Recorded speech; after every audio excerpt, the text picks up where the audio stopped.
Hey, what's up mga idol? Welcome back sa aking YouTube channel. Ayan, so mga idol, i-introduce ko muna sa inyo yung bagong version natin ng module.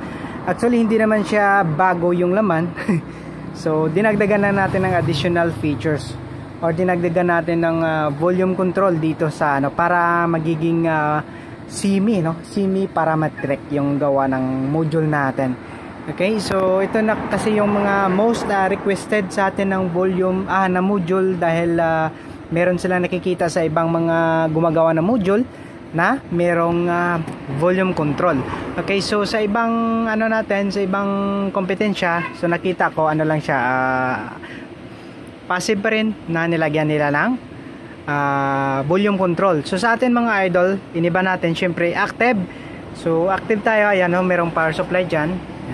So naka-active po yung module natin. So mas na-enhance pa lalo yung kanyang sub, merong yung bigat ng sub, yung gapang ng sub. So syempre dahil merong active, so mas na-enhance ng husto. Alright, so yung i-demo natin ngayon mga idol is yung active lang. So ayan, so ito meron pa tayo ditong kasamang passive para sa mga crossover natin syempre. So hindi mawawala yan mga idol. So nandiyan palaging package yan sa ating module. Okay, so ayan. So I hope na magugustuhan ninyo itong ating bagong module. So ayan, nakasaksak na yan. So direct tayo sa ating player. Ayan, so nandun sa nakatago. Ayan kumikindat-kindat. So lang tayo, naka FM tune lang tayo kasi nasira siguro yung memory card ko, so hindi nagre-read. So ayan, so naka FM tune lang tayo. Okay, so hindi tayo makapag-play ng mga battle mix. Okay, so nakasaksak na yung module natin. Ayan. So ito input ng module natin. Input niyan, and ito yung out niya. Alright. So yung out papunta na po ito sa ating amplifier. So, papunta na po diyan mga idol. Okay, so susubukan natin dahil nakasaksak na lahat. So hatakin lang natin ng konti yung volume. Yan. So konting pihit pa lang natin yan mga idol, ramdam na natin yung sub niya. Ayan. Yan. Yan.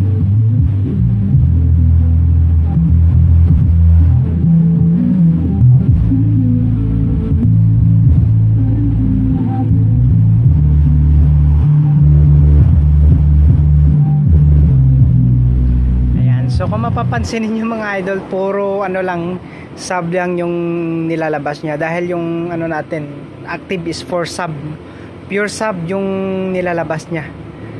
Yan. So pag meron tayo dito ng crossover na apat, syempre doon tayo magka-cut off ng ating desired frequency na papasok sa ating active module. Ayan. And dito panghuli, so ito na yung pinaka final natin na na processor, yung active natin. So diretso na po sa mga amplifiers natin, nandito na tayo magko-control. So parang parametric kung makapapansin niyo sa mga big time o sa mga class A talaga na sound system. So dito na sila nagko-control sa kanilang parametric, mga PE15 yung parametric nila. So ito parang parametric na rin. So para lang semi lang dahil yung parametric is merong bandwidth Yun lang naman pinagkaiba doon, bandwidth. So halimbawa yung 2 kHz or 250 Hz pala na frequency, kung gusto niyo hanggang, kung makikita niyo sa band ng equalizer, makikita yan mayroong wave dyan. So kung hanggang saan siya. Okay, halimbawa ito 250 Hz.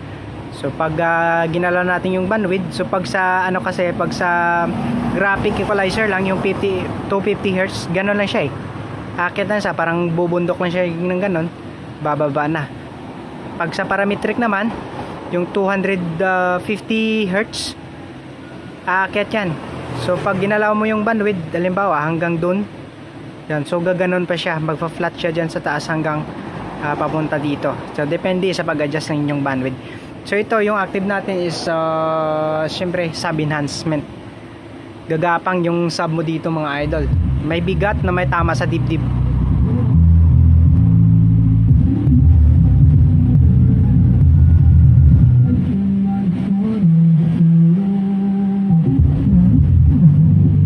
Actually meron tayong nilabas nito mga idol na sa naunang nag-order. So pasensya na, hindi natin nagawa ng volume. Pero pwedeng gawan niya ng volume mga idol para at least merong control. Kasi pag walang volume, so direkta. So doon ka na magko-control sa inyong aux send ng inyong mixer. Okay. So sa magiging setup naman natin ito mga idol, magiging baliktad na tayo dito. So from equalizer, papasok sa inyong crossover. No? Pero sa 12 ano natin, nandun pa rin yung equalizer nyo, sasaksak nyo sa module natin.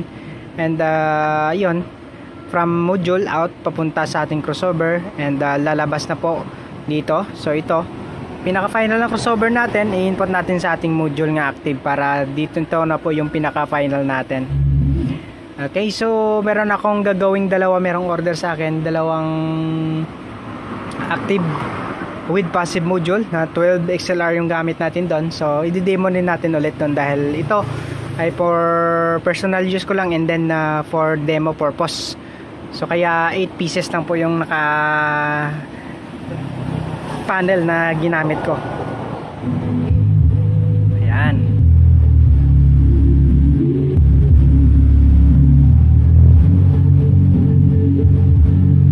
Naka 8 ohms pa lang tayo yan mga idol, isang speaker pa lang yung gumagana.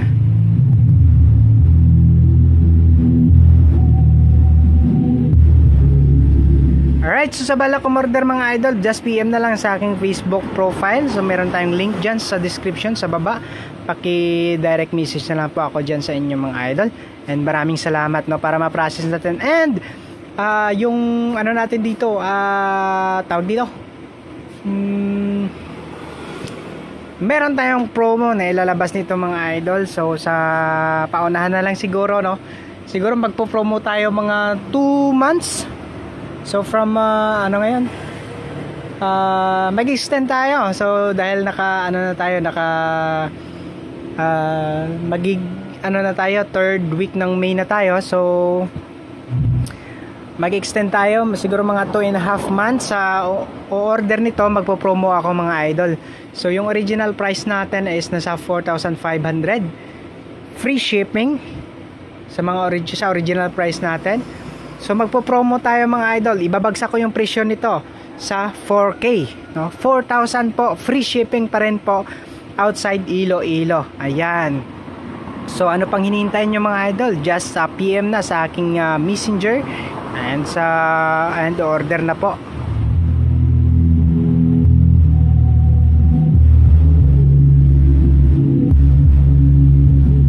Ayan. So grabe talaga yung enhancement ng active.